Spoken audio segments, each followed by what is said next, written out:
Tupai dan Ikan Gabus. Di sebuah hutan, hiduplah seekor tupai dan ikan gabus.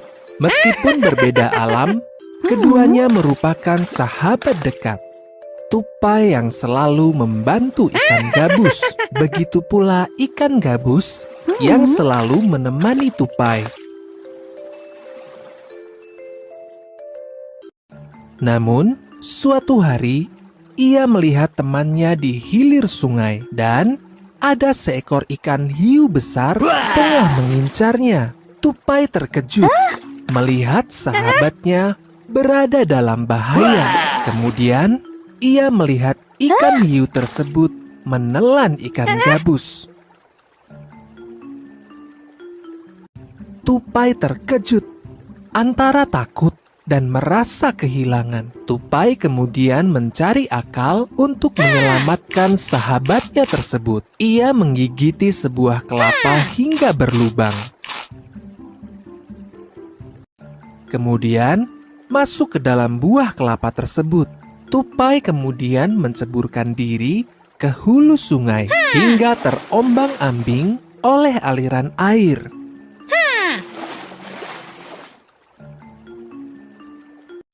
Dari kejauhan, terlihat seekor ikan hiu. Ikan hiu yang sama dengan yang melahap ikan gabus. Ikan hiu semakin dekat dengan tupai. Kemudian, dengan rakus melahap buah kelapa tersebut. Tupai berada dalam perut ikan hiu. Tupai berusaha untuk bisa keluar dari perut ikan hiu. Tidak hilang akal, tupai mulai menggigit ikan hiu tersebut.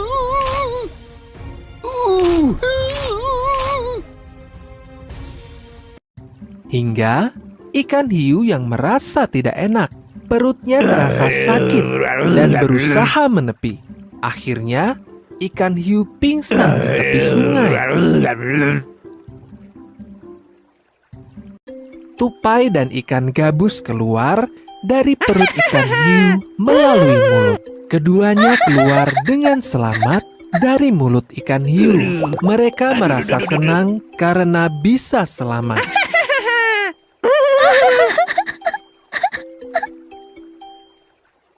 Nasihat dari cerita ini adalah, sahabat sejati akan selalu menolong temannya yang membutuhkan bantuan, meskipun muncul rasa takut yang begitu besar.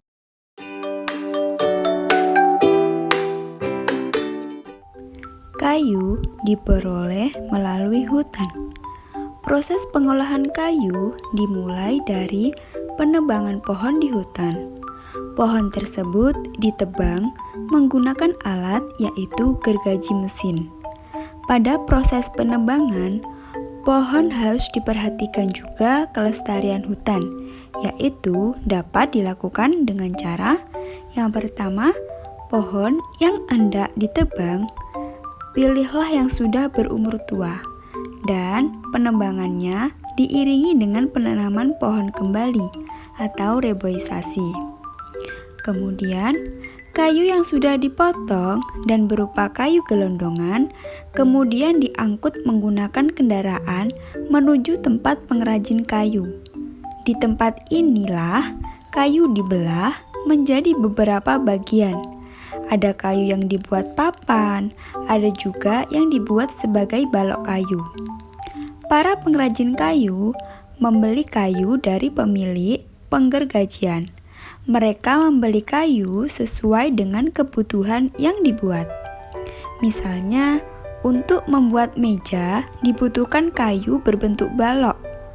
Meja yang sudah terbentuk dihaluskan dan dicat, jadilah sebuah meja yang siap dipakai. Pengrajin kayu biasanya menjual meja tersebut ke toko mebel. Pembeli biasanya membeli meja dan kursi ke toko mebel.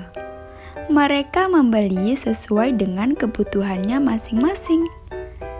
Nah, begitulah Proses pembuatan meja dan kursi dari hutan sampai ke tempat pembeli membutuhkan proses yang panjang.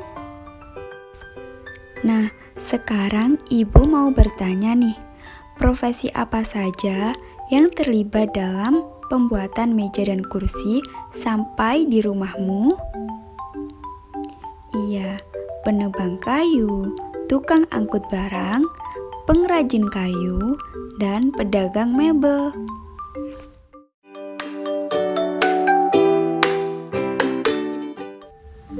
Nah, sekarang coba kalian perhatikan kenampakan hutan di Kalimantan pada gambar berikut ini.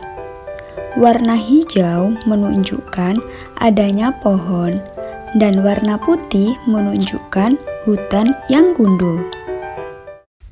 Itu tadi media pembelajaran untuk tematik kelas 4 semester 1, tema 4, subtema 3, pembelajaran ke-1. Terima kasih.